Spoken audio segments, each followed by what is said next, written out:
Hello, everybody. We're back. It's AASLR once again.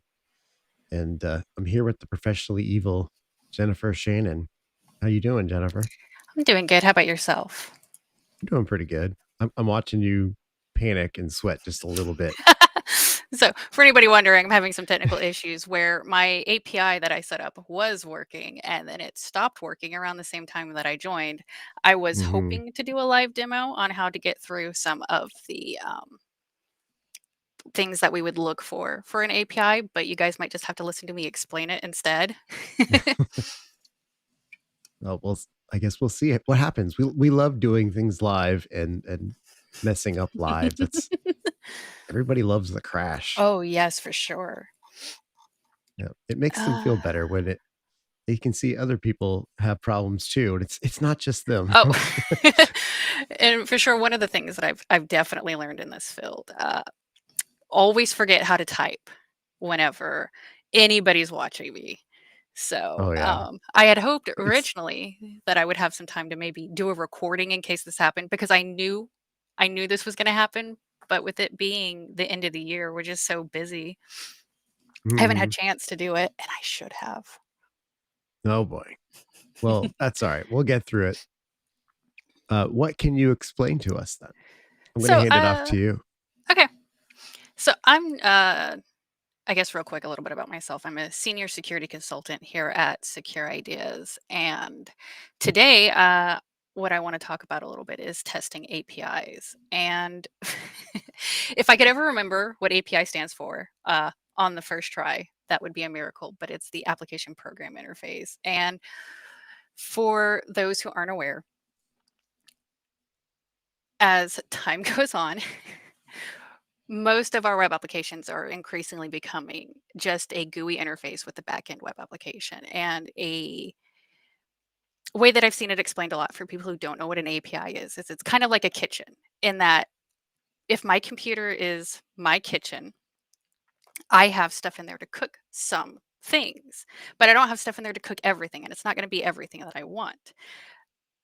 So let's say that my oven's not good enough to make a pizza in. So I can go up the road and to a pizza place and order a pizza and they have the necessary components required to make me a pizza, but they don't want to just give me free range into their kitchen. And it works very similar to Facebook. Facebook doesn't want to give everybody access to everything on their end. They don't want us rifling through their computers, but they do need to provide some data to us to use their website. So that the way that the You're on a need API, to know basis. yeah. So, and I'll talk a little bit later about the biggest issues that we see with APIs, but that need to know basis is a really big pitfall that people kind of tend to fall into.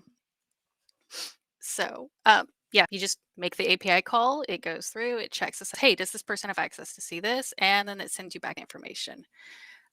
So, for testing APIs, there are usually two tools that I use in conjunction with each other. They are Postman and Burp.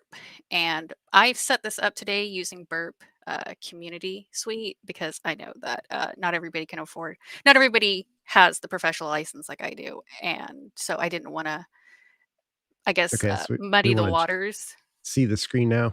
Yep. So we can go All ahead right, and share the switching to screen. it. So I'm going to hide this myself. is just, so first of all, we have a Postman right here. Yay. Let me make sure I've got I have some collections to the side so that I can show how to import them. And if anybody's wondering, the most important setting in Postman, right here, themes. We can switch it to dark mode by going there. I think by default it goes by the system default, so mine was dark. I've got it switched to light so that it's a little bit easier to for everybody at home to see. Let's see. I like Postman because, as we can see over here on the side, it kind of gives us a really good idea of what we're dealing with. I have stuff in here already, so what we're going to do is I'm going to create a new workspace. We're going to name this VAPI because I recently started using this tool called VAPI, and you can get it on GitHub.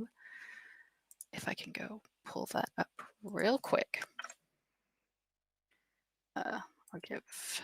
I will go ahead and share that link so that it can be sent out for anybody who wants to set this up at home.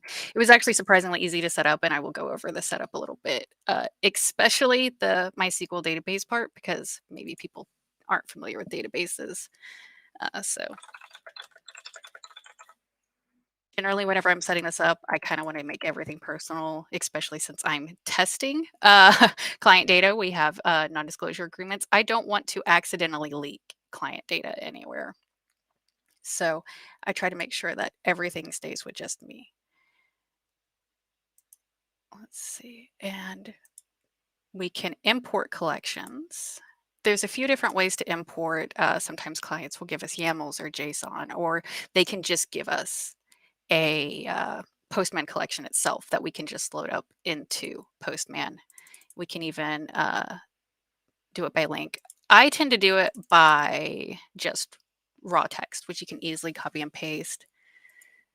So VAPI, for those who don't know, whenever we set that up, it has an API already. It's the full API that we can do some testing and labs on. So luckily for us, they give us everything formatted exactly how it needs to be. So we can just quickly import that.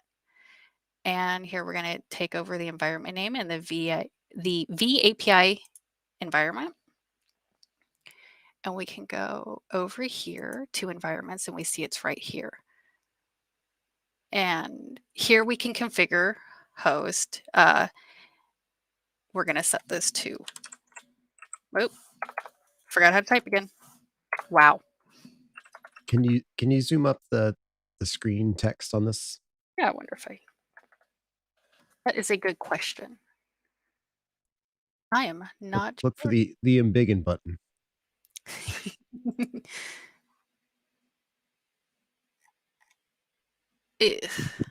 I do not see one. Let's see. All right, if it's not a super quick thing, we can keep going. Sorry. No problem. No problem. Ooh, I just punched my microphone.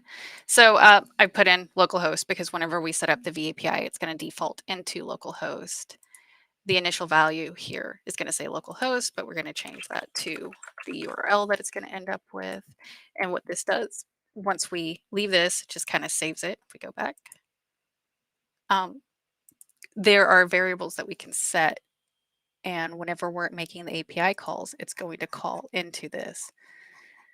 So over here, I have a really long entire API schema for this. And it's a very simple API once I get that loaded in. If we'll ever get to the bottom of this document. There we go. We are going to import the API. They're generally formatted like that. And again, we're going to pull over the collection name. We're going to pull over the VAPI.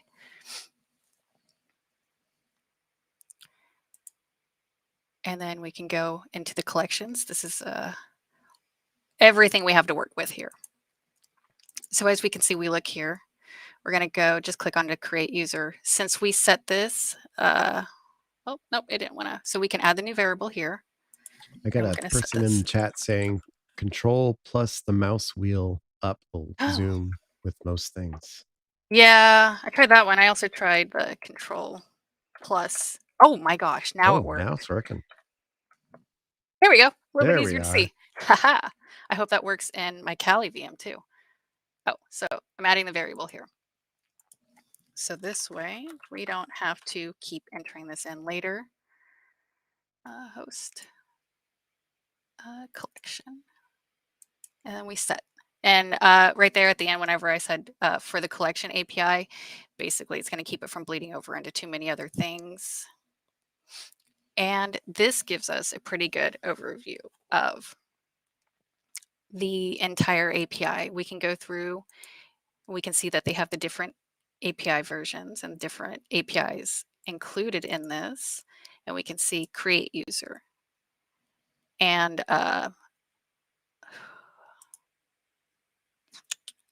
trying to figure out where I'm going right now. So I'm going to go ahead and switch over to the VM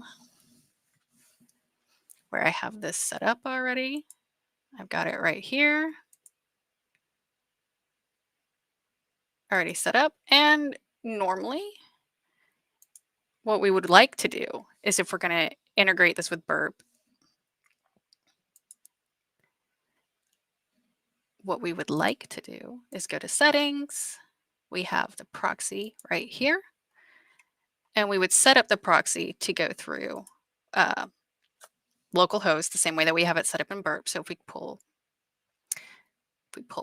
Burp up over here, and I wish I knew a way to make Burp bigger. It would make my life easier.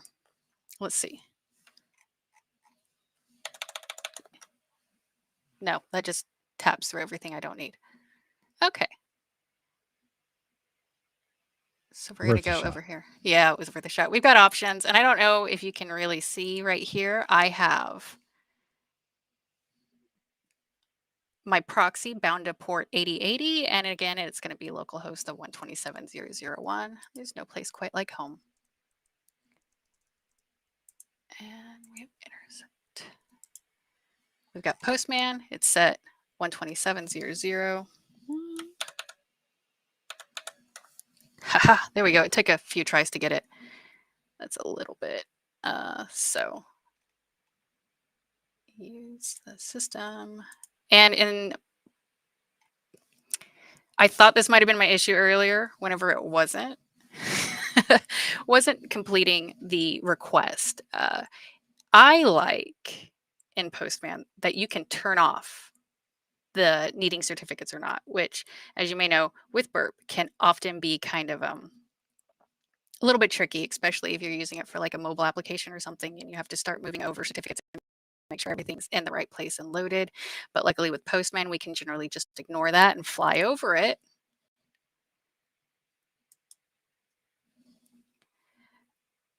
And in a perfect world, this would have worked.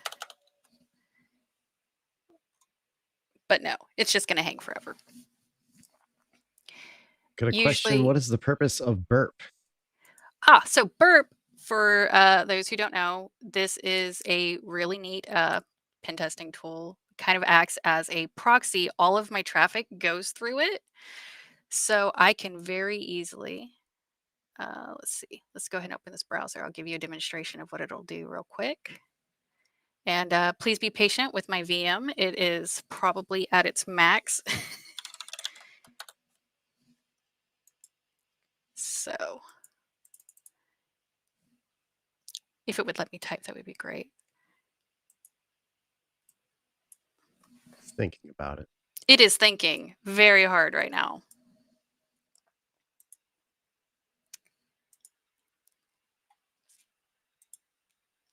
Just going to let that think for a minute. So whenever I'm interacting with it, it's specifically designed for web applications, but we can use it for mobile applications. We can use it for APIs and anything that has any form of a web request that can be made. We set Burp up to listen and we'll perform the web request, and Burp will grab all of the traffic so that we can see everything that happens. And this is really helpful because a lot of times with like APIs, checks will take place on client side or someplace after the request is submitted. So let's say that what I was going to try and show was if I do a GET request for GET users for Susan with her email address, her authorization key, and her username, it'll give me back all of the information on Susan, her address, and everything that is relevant to just her. And it will only display that in my web browser. It won't show me the information for everyone else.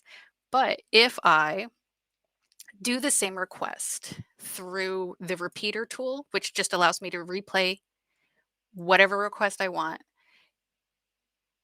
it would have returned the information for every user in the database and only displayed in my browser what I was technically allowed to see. But because I just bypassed the browser entirely using Burp, it actually gives me everything. And that is actually a very common issue to see with APIs.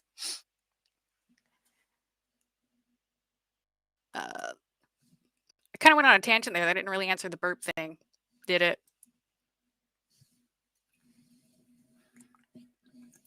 I think it was a good answer. Okay. I honestly I don't know what it is for either, so I can't verify what you're Oh. saying. Because I'm just the video guy. I'm not You the know, hacker. I will say, definitely, I don't think I could be the video guy for, well, the first reason I'm not a guy, but I don't think I could be the video girl either. It's one of those things, and to go on a little bit of a tangent here, anybody can do what I do. I remember when 'Cause I that's what first I think started. about Yeah. video and So editing. you Like, probably get where anybody could do I'm this. coming. When I first started in this field, I was a SOC analyst, and then I ended up becoming a threat intelligence analyst, where I reverse engineered malware and did pen testing. And somebody had asked me pretty soon after I was promoted in that position, like, how are you doing? How is it? How do you feel like you're doing good? And I said, I don't know. I'm making up everything as I go. Uh, and apparently that was really concerning. But one thing I've learned, one, I think that the humor between men and women tends to be a little bit different. But one thing I've learned is that this field kind of makes everybody feel like an idiot. I've many talented programmers and hackers, and they have all routinely come across I don't know what this is. I don't know what I'm doing. I have to go read. I don't know. Mhm. So Yes. if I had stopped at yeah, I don't know what this API is. I don't know. I don't know how to, I don't even know what an API is. I would not be failing miserably at showing people how to test an API right now. Look how far I've come. I can at least Well, I acknowledge. I could tell you Mhm. your video seems to be having some problems too right now. Your computer's probably very maxed out, It probably is probably is. what's going on. I don't know if there's anything else you can running in the background that could be turned off or shut down. Let's double check real quick. I tried to make sure I shut everything I did not need down. Let's go ahead and turn off that one. Doing a live video stream Hmm. is quite processor intensive and system intensive. It can be surprisingly so. Yes. I think that's one of the big reasons why I've never been able to really get into streaming is I know that in a lot of ways the hardware I have is just not cut out for it. Okay. Let's try this one more time. Wherever my browser went, it's up here.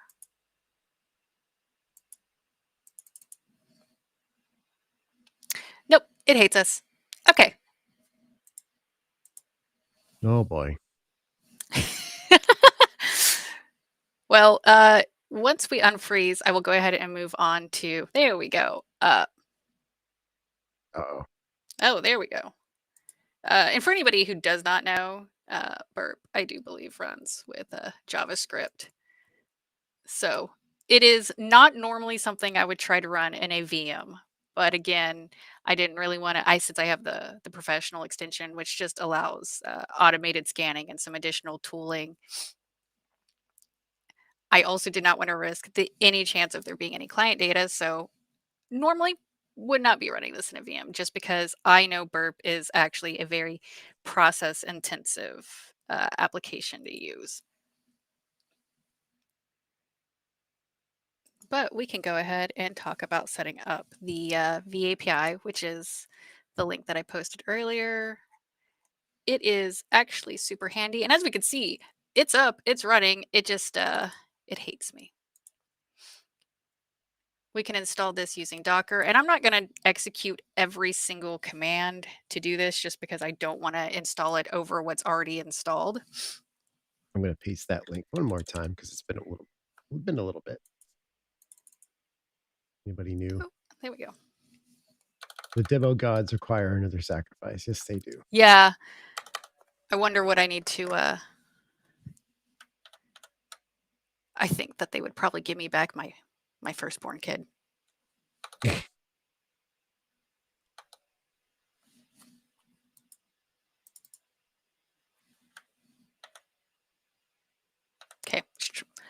You know what?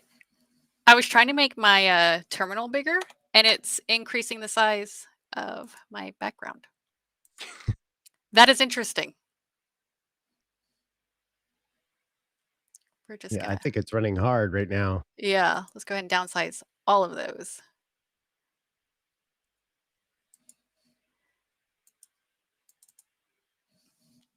Oh, we got a beep.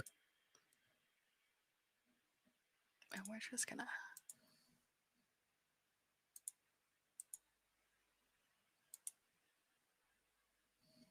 Yay.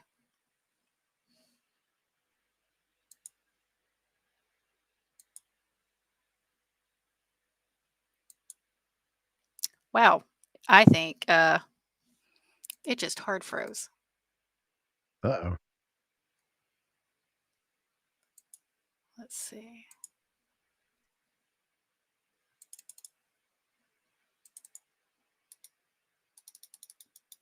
Hooray. So while VM we're went waiting for it, vominos. it did.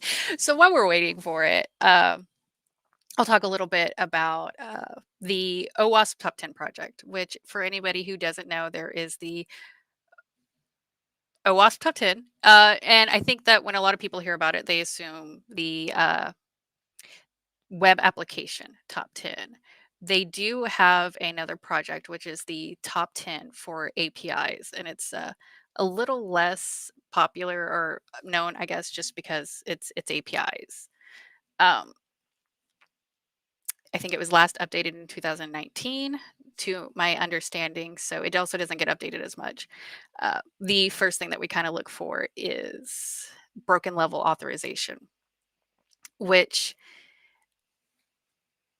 it kind of tends to expose endpoints or entirely too much information that it really shouldn't be giving back to users without performing the correct authorization and checks. Then we have the broken user authentication. Wow, my brain is having a seg fault just like my VM today, which, like I said earlier, is pretty easy sometimes to bypass the authentication. There's also the excessive data exposure, where it's pretty common for APIs to just spit back entirely too much information.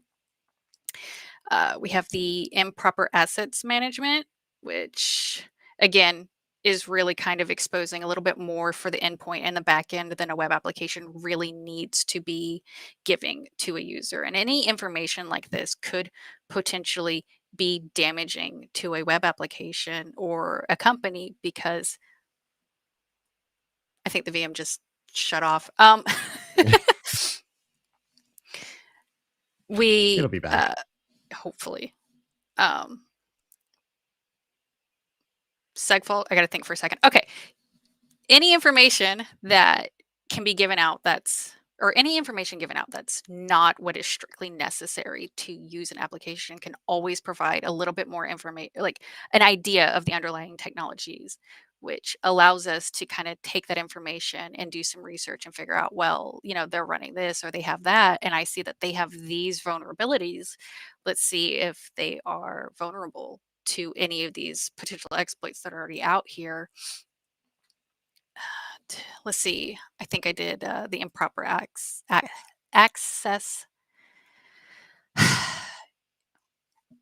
lack of resource and rate limiting. This is another one.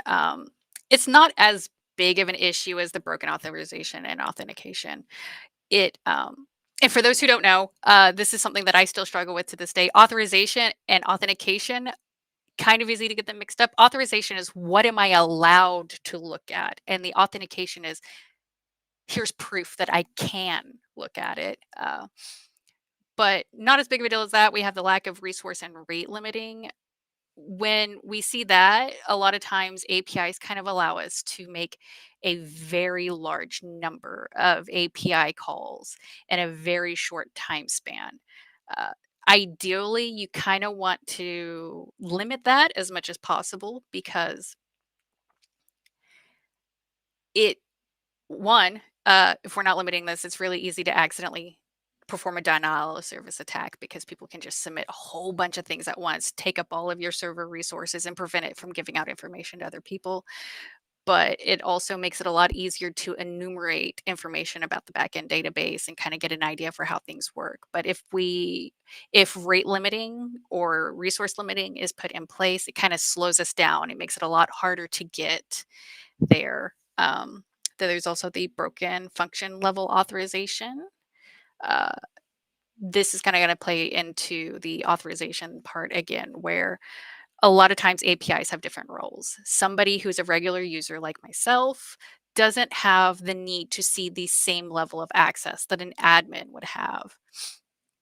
So sometimes it's kind of easy. There's not a lot of control taking place between the different levels of accounts. So it's still pretty easy sometimes to kind of get more information than I should have, even if the regular user account is properly controlled. Maybe it's still giving me a little bit too much to work with. And then we have the mass assignment, which is another uh, somewhat of a big one. Well, these are all big. They're the biggest, the top 10. But the mass assignment is for kind of, if we're binding, I'm trying to think of how to explain this one because this one's one that I definitely struggle to try and explain. But let's see.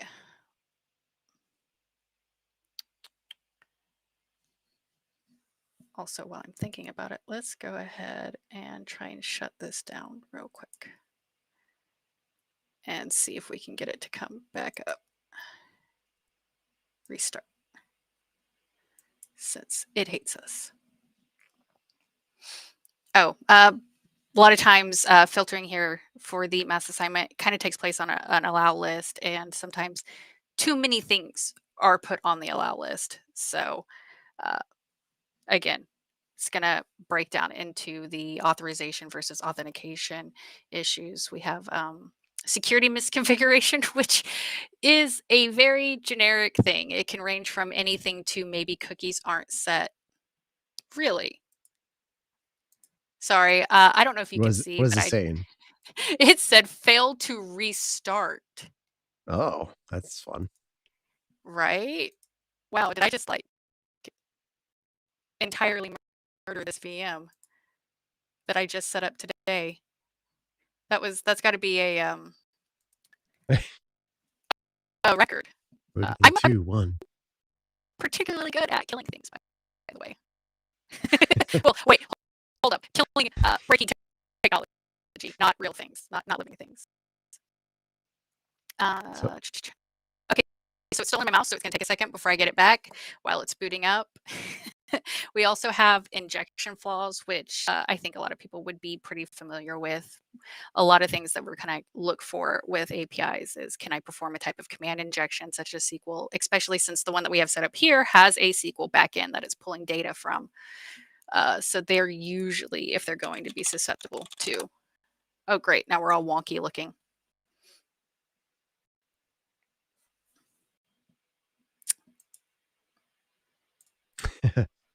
it's zoomed up for us quite a bit. It is, wow.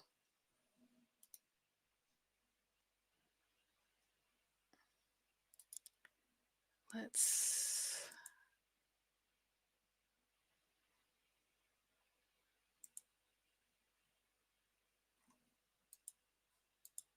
wow.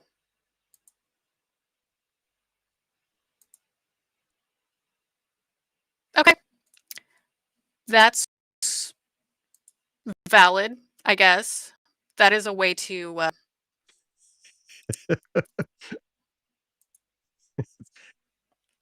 wow. I Did it reset the VM resolution? I think it did. It's probably going to want me to do the VMware tools again.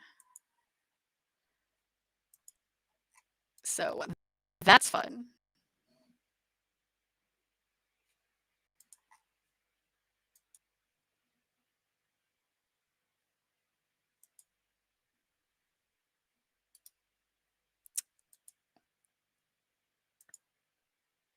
Let's So see. anybody watching, if you ever want to stress test your VM hardware, try doing a Oh, live stream at the same time. for sure. Then you'll have an excuse to ask for new hardware. Oh, my VMs have especially been hating me lately. I had one just completely break down the other day. And then the last one for the top 10 that I don't think I've talked about yet, because I kind of keep jumping around a little bit here, is insufficient logging and monitoring. And that's going to be an issue across the board for just about every type of test we do. If you're not sufficiently monitoring connections or actions that are taken by the users interacting with the API, and you're not alerting on suspicious activity, it's kind of really easy to fly underneath the radar uh, and get away with a lot more than you would normally be able to get away with because nobody saw it. Especially, and I can't remember the exact timeline off the top of my head, but I do know that the time difference between when a network is initially or a client is initially compromised to whenever they find out about the compromise is oftentimes many weeks. Uh, and having sufficient logs or any amount of logging really is going to be the first thing that you're going to want to look for to kind of try and figure out how did they get in, where did they go, how much damage have they done, how much have they actually had access to. So I am a huge proponent of logging, but that's just me. Uh, so we can go over, since apparently this whole thing just kind of broke, we can go over installing the V API and kind of setting up the MySQL database, hopefully more successfully than I have done today for everyone. But I will also, let's see, I can share the commands afterwards. So that way, a lot of the setting up process is in the GitHub that I linked earlier. But as far as importing into a database and looking at the database, maybe not. It's not in their GitHub. So you're kind of, if you're not used to working with SQL at all, it can be a little bit overwhelming. So I kind of wanted to make it a little bit easier for somebody who's really new to this. And let's see. So the first step is we have the Docker compose /d. Yes. Also, I'm not sudo apparently, so let's see if it'll let me do this. Yes. Also, for anybody who is new to the Linux terminal, a really neat tool or trick that I've learned is that if you run a command and it needs sudo and you're like, oh crap, instead of having to retype everything, if you do the sudo and then the 2 exclamation points, it'll rerun that last command as sudo. But in this Pro case, tip. yes. So we're going to go ahead and cd into API. And I'm using Kali Linux, by the way. From here, what you would do is we would do a git. And since it looks like the API stuff is already there, I'm not going to actually overwrite anything. But from here, you can just copy paste the GitHub link from earlier. And it should work. Should just go ahead and download it. Real quick, I'm going to go look and see if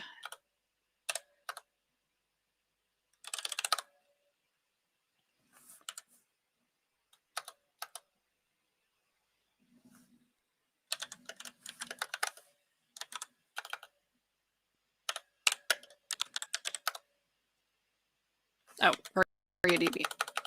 Sorry, I'm checking real quick to see if this did. And of course, we're just going to continue with the, yep, so it's not started, so.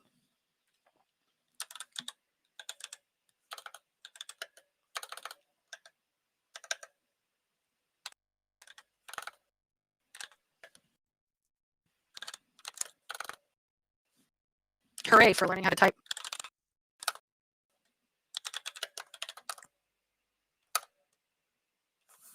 It's that over the shoulder feeling. Mm.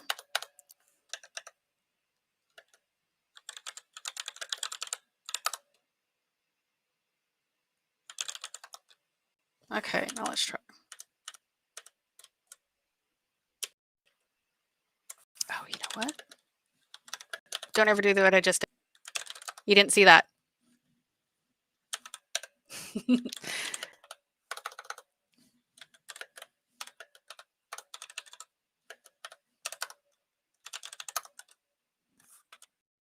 Really?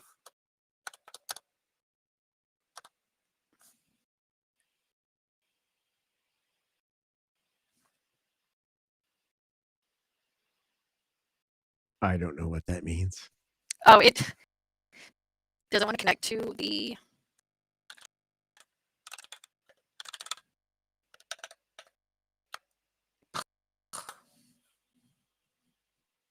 Because why not have every possible thing that we can have?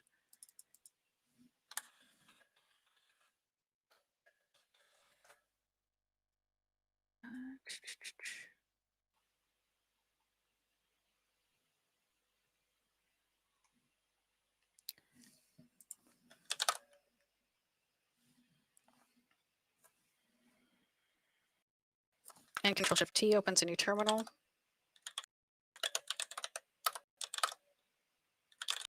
Okay, so we're going to go.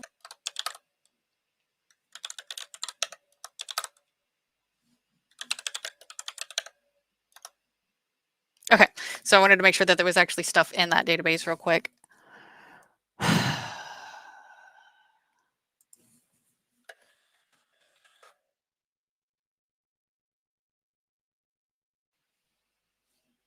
So realistically,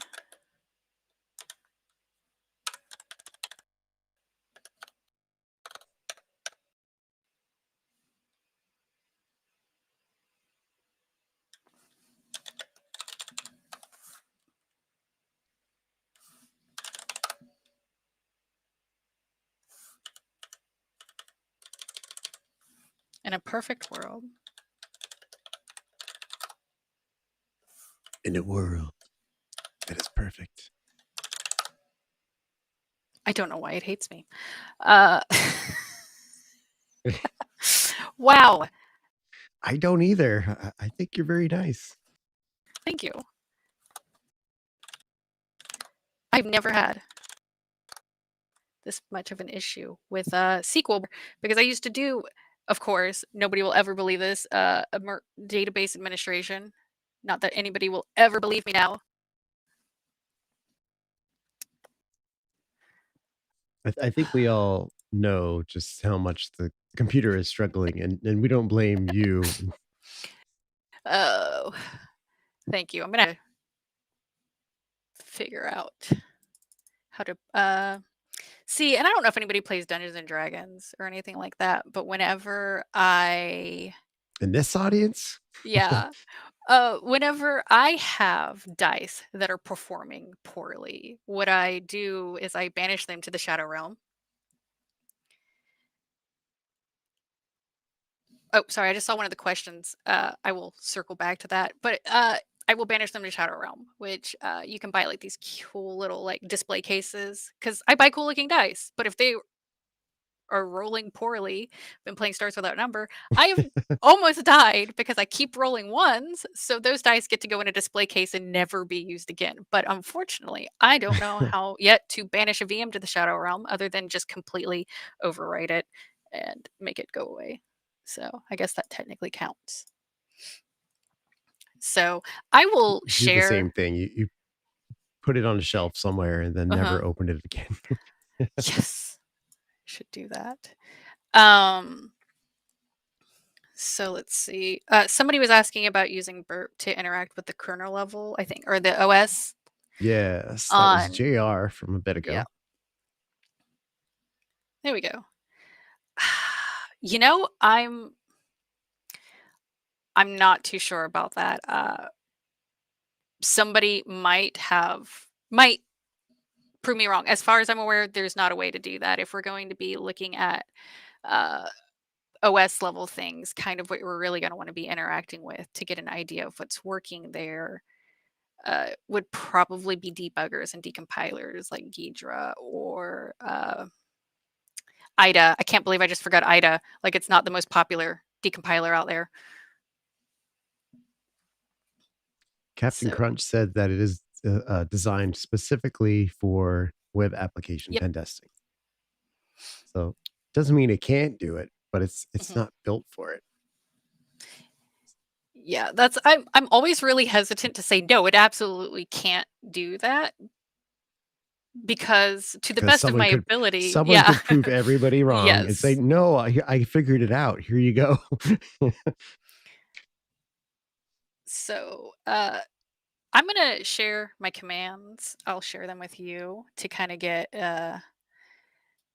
let's see, for importing a database. Normally you would be able to connect with, wait a minute.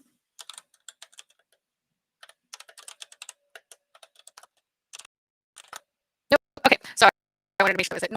Normally you can connect with MySQL-U root, which because a lot of times we kind of want to lock down this dash p, which is a password. So dash u when this is dash user, dash p is password. Uh, and it's kind of really easy from there to just create the database and then look at it to see if it's there. Um, SQL syntax can be a little bit weird, but one of the things that I like a lot about MariaDB is if you've got something formatted incorrectly, it's usually pretty good about telling you what is missing. So everything needs to end with a semicolon. If you're missing it, it'll tell you you're missing a semicolon near here. Uh, so the way that I did it, here's the first command. I go ahead and I'll share them with the host. Uh,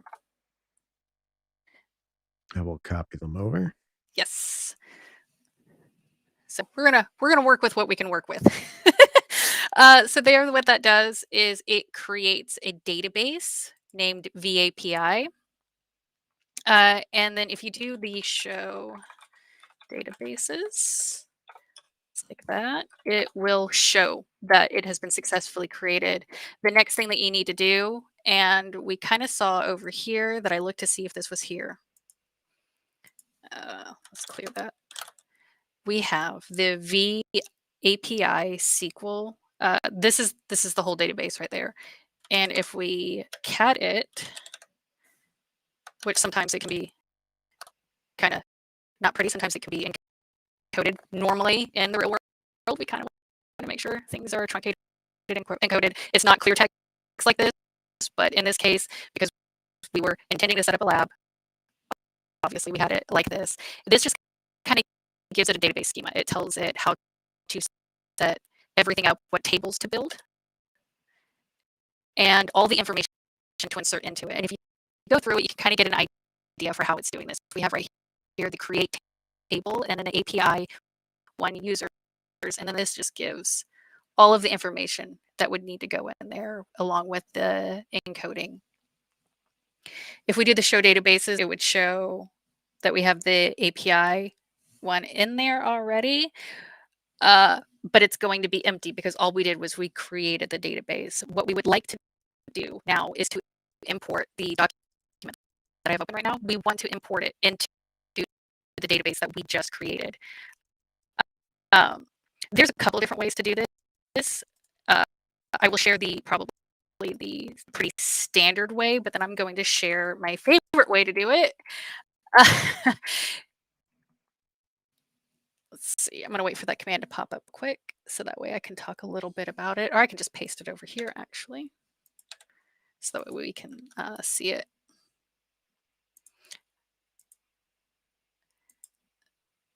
So Callie also, by the way, likes to try and be helpful, but sometimes it's not very pretty whenever it's doing this. But we have here the MySQL, which tells it a command that we are interacting with the MySQL database. Obviously, again, dash P. Normally, you would want to put a password there if there's a password set, but I don't have it here because I'm not giving you guys my root password on my just set up Callie machine. It's definitely not Callie. And this part of the command right here, the V API, that is the name of the database that we just created. And we are going to tell it to pull information from this V API.SQL. And what this will do is it'll run nice and neat and create all the tables that we need for this. And it might error out. You know what?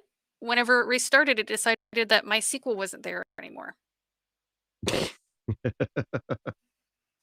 Wow. It's been a day. It has been a day. It's been a week. Let's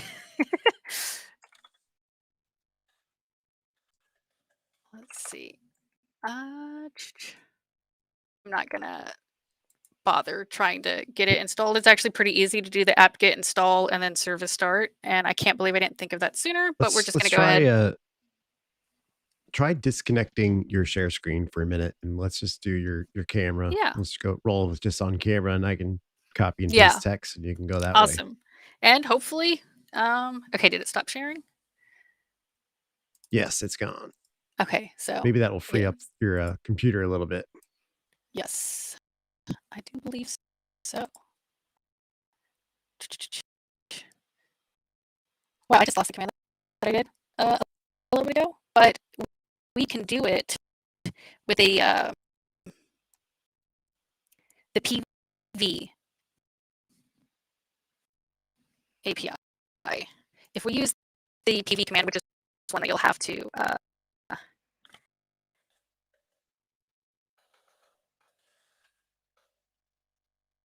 I think of how to word this. The PV command is pipe verbose, if I remember correctly. And so whenever you're piping something in Linux, which is this fun character right here that you probably saw me use earlier, like if I'm doing this PA, it's a PSAUX, which checks all of the services that are running, and then I can do a pipe and then a grep-i. Let's search for grep because it'll pull back. I know it'll find that I just grepped for grep. Grep is search.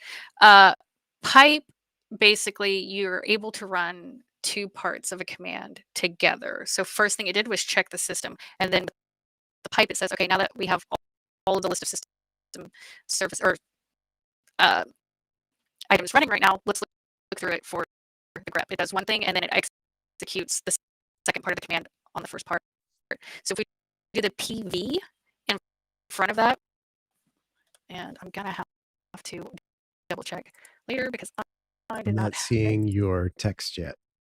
I know I didn't.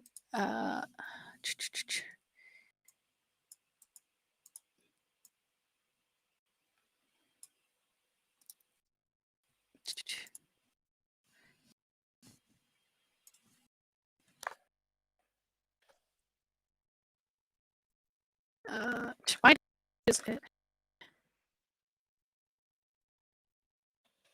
Sorry.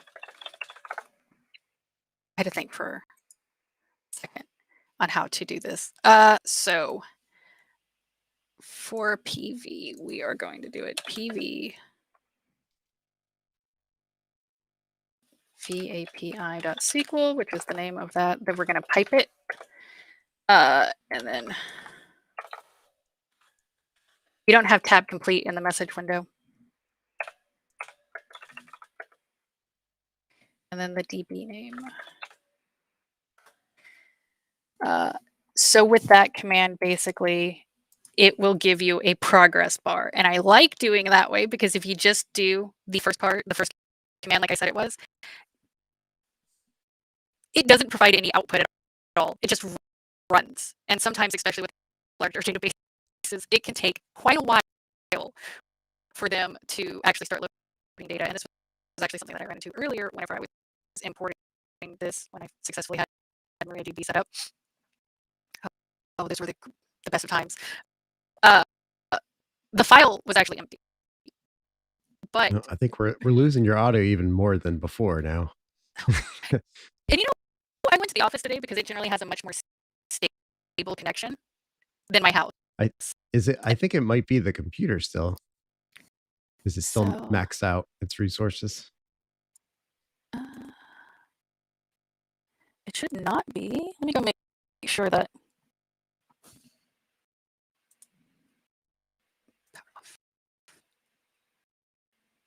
There we go.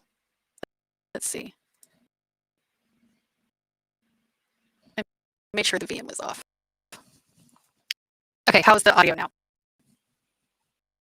It's still crackly at the moment. Ugh. Doing real good on my debut here, huh? Oh, well, it's stressing everything you got. Yeah. Oh. Oh, but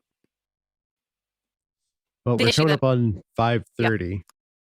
So yay! Well, I still how about pulled my way through it. we start to summarize things up a little bit, and maybe we'll come back and do a take two. Yeah, I would love to. I would love to have a chance to retry those one of these days. Sure, we can do that. So And I'll take this time to segue into, you are going to be doing some training that hasn't been announced. The dates haven't been announced yet, but next year we're going to join in some training stuff. So this is kind of a good trial by fire for your yeah, system. So when you do get join those trainings, we'll have you set up and ready to go by then. And also that time closer to those dates, you can redo this and awesome. I would be happy to. be more ready to go, I guess. I'll say you're not the first person that we've utterly destroyed their system while live streaming. Oh, so maybe next time I should do it from my desktop, not my work computer, so that everybody gets to see my fun this games in the background. this really stresses everything out, especially when you're doing a VM at the same time. It's a lot to ask for a computer, no question. So I guess look for yes, look for the training classes. We will announce those on the Antisyphon website coming up. We do have currently Professionally Evil, Secure Ideas Professionally Evil is doing some classes that you probably heard us talk about already, which I forgot my link. It's the CISSP mentorship program that's running. There is the API class is going to be coming back around again in 2023, and there is another class which I forgot my note. What was it called? Foundational Data Protection Training. There's a little tease of another class coming up in 2023 that's not live yet, but will be eventually when everything's ready to go. Anything else to say, Jennifer? For anybody who is, and I will go ahead and share my email address real quick because that's a great idea to do, right? Oh yeah, that someone was asking if you're on Mastodon too. So I'm not of yet. those things. I really do need to set that up eventually. So for anybody who does want to set up the V API and would like help with, and especially with the SQL commands on how to do those, if you just send me a quick email, I will share with you all of the commands used to make sure that it's imported over and that it is, you can make sure that there's data in the tables. Cool. All right. I guess we'll stop you here because your audio is still way behind your video. I guess it's tired. It's tired. It's the end of the day. We'll give you a break, and it's the end of the day. We'll call it a day. Well, thank you everybody for putting up with you, my Jennifer. trouble. Thank you. We'll try this again another time. I'm going to end the stream now, and we'll see you guys next time. We are scheduled to come back tomorrow, so we should have Hal. I think Hal does Linux stuff. He might be doing some more Linux stuff tomorrow, so we'll see how that goes tomorrow. And see you later. Bye, everybody. Bye. See you later. Bye. I can't talk now. I'm